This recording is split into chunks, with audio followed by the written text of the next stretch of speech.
السلام علیکم ورحمۃ اللہ وبرکاتہ۔ بسم اللہ الرحمن الرحیم۔ عزیز طلباء، تفسیر کے آج کے سبق میں ہم ذالک من انباء الغیب نوحیہ الیک سے شروع کر رہے ہیں۔ توجہ کیجیے۔ اعوذ باللہ من الشیطان الرجیم، بسم اللہ الرحمن الرحیم۔ ذالک یہ، من انباء الغیب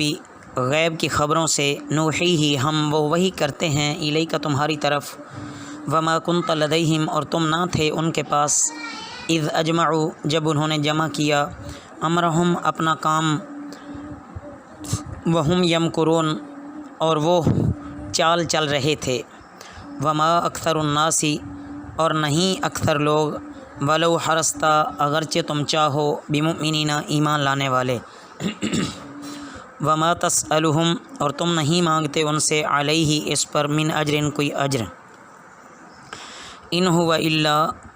نہیں ہے یہ مگر، ذکر للعالمین نصیحت ہے سارے جہان والوں کے لیے، سارے جہانوں کے لیے، وکأین اور کتنی ہی، من آیت نشانیاں ہیں، فی السماوات یا آسمانوں میں، والارض اور زمین میں، یمرون وہ گزرتے ہیں، علیہا ان پر، وہم عنہا معرضون لیکن وہ اس سے منہ پھیرنے والے ہیں، وما یؤمن اور ایمان نہیں لاتے وہ، اکثرہم ان میں سے اکثر، باللہ اللہ پر، الا وہم مشرکون مگر وہ شرک کرنے والے ہیں، افامنوا پس کیا وہ بے خوف ہو گئے، ان تأتیہم کہ ان پر آئے، غاشیۃ چھا جانے والی، من عذاب اللہ اللہ کے عذاب سے، او ان تأتیہم یا ان پر آ جائے، الساعۃ قیامت، بغتۃ اچانک، وہم لا یشعرون اس حال میں کہ انہیں خبر ہی نہ ہو۔ ان آیات مبارکہ میں عزیز طلباء اس بات کی طرف اشارہ ہے کہ یہ واقعہ قرآن کریم اور رسول اللہ صلی اللہ علیہ وسلم کی صداقت کی دلیل ہے کہ سینکڑوں برس گزر گئے اور عرب میں عام طور پر اس سے لوگ واقف بھی نہ تھے، اور آپ صلی اللہ علیہ وسلم امی تھے، اس کے باوجود بھی آپ صلی اللہ علیہ وسلم کی صداقت پر ایسے واضح دلائل موجود ہیں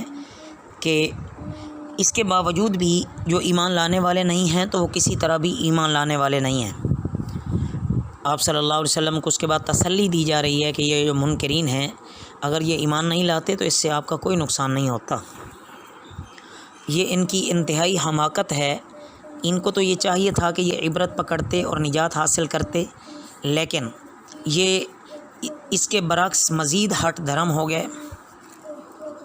مشرکین اور منکرین کو یہاں پر تنبیہ ہے کہ مشرکین مکہ جنہوں نے نبوت کی آزمائش اور امتحان کے لیے یہ مطالبہ کیا تھا کہ اگر تم نبی ہو تو بتاؤ بنی اسرائیل کے مصر جانے کا واقعہ کیا ہے، اس کے جواب میں آپ نے ان کو وہیں پورا قصہ سنا دیا، مگر یہ اپنا منہ مانگا ثبوت مل جانے پر بھی نہیں مان رہے، تو یہ کتنی بڑی ہٹ دھرمی ہے اور اللہ رب العزت کے ساتھ ٹکراؤ ہے۔ ان کو کاش کہ اتنی سمجھ ہی آ جاتی کہ یہ اتنا وسیع آسمان جو پھیلا ہوا ہے، یہ زمین ہے، یہ روشن ستارے ہیں، یہ گردش کرنے والے چاند اور سورج ہیں، اور یہ جو درخت ہیں، یہ پہاڑ ہیں، یہ کھیتیاں، اسی طرح یہ ہمہ وقت چلنے والی ہوائیں ہیں، یہ تلاطم خیز موجیں لانے والے سمندر ہیں، اور الگ الگ اللہ رب العزت نے ہمہ قسم پودوں سے ہمہ قسم غلے اور اناج اگا کے رکھ دیے، تو یہ کیا قدرت کی بے شمار نشانیاں ایک عقل مند کے عقل کو ٹھیک کرنے کے لیے کافی نہیں ہیں؟ کاش کہ وہ اس سے اپنی اللہ کی ذات کو پہچانتے۔ توحید کے بعض دعوے دار بھی مشرک ہیں، اکثر لوگ اللہ کو مانتے بھی ہیں اور اس کے ساتھ شرک بھی کرتے ہیں۔ جب مشرکین عرب سے یہ پوچھا جاتا ہے کہ تم کو کس نے پیدا کیا ہے، آسمان اور زمین کا خالق کون ہے، تو جواب دیتے ہیں کہ سب کا خالق اللہ ہے، لیکن پھر اللہ کو مانتے بھی نہیں ہیں، اللہ کی مانتے بھی نہیں ہیں، اپنی منمانی کرتے ہیں۔ بہرحال مشرکین کے لیے وعید ہے، اور یہ بتایا جا رہا ہے کہ قرآن پاک پوری دنیا کے لیے ہدایت کا سامان ہے، کسی قوم اور کسی ملک کی اس میں کوئی تخصیص نہیں ہے۔ آپ صلی اللہ علیہ وسلم کی بعثت تمام عالم کے لیے ہے، خواہ وہ عرب ہوں یا عجم ہوں۔ قل ھذہ سبیلی، آپ صلی اللہ علیہ وسلم کہہ دیں یہ میرا راستہ ہے، ادعو الی اللہ، میں بلاتا ہوں اللہ کی طرف، علی بصیرۃ، سمجھ بوجھ کے مطابق، دانائی پر، انا میں، ومن اتبعنی اور جس نے میری پیروی کی، وسبحان اللہ اور اللہ پاک ہے، وما انا من المشرکین اور میں مشرکین میں سے نہیں ہوں، وما ارسلنا من قبلک، وما ارسلنا اور ہم نے نہیں بھیجا، من قبلک تم سے پہلے، الا مگر رجالا مرد، نوحی ہم وہی بھیجتے ہیں، الیہم ان کی طرف، من اہل القری بستیوں والوں میں سے، افلم یسیروا پس انہوں نے سیر نہیں کی، فی الارض زمین میں، فینظروا پس وہ دیکھتے ہیں، کیف کان کیسا ہوا، عاقبۃ الذین انجام ان لوگوں کا جو من قبلہم ان سے پہلے ہیں، ولدار الآخرۃ اور البتہ آخرت کا گھر، خیر بہتر ہے، للذین ان لوگوں کے لیے جو اتقوا انہوں نے پرہیز کیا، ڈر گئے، افلا تعقلون پس کیا تم سمجھتے نہیں ہو، حتیٰ یہاں تک کہ اذا استیأس الرسل جب مایوس ہونے لگے رسول، وظنوا اور انہوں نے گمان کیا، انہم کہ وہ، قد کذبوا ان سے جھوٹ کہا گیا، جاءتم ان کے پاس آئی، نصرنا ہماری مدد، فنجیہ پس بچا دیے گئے، من نشاء جنہیں ہم نے چاہا، ولا یرد اور نہیں پھیرا جاتا، بأسنا ہمارا عذاب، عن القوم المجرمین مجرم قوم سے،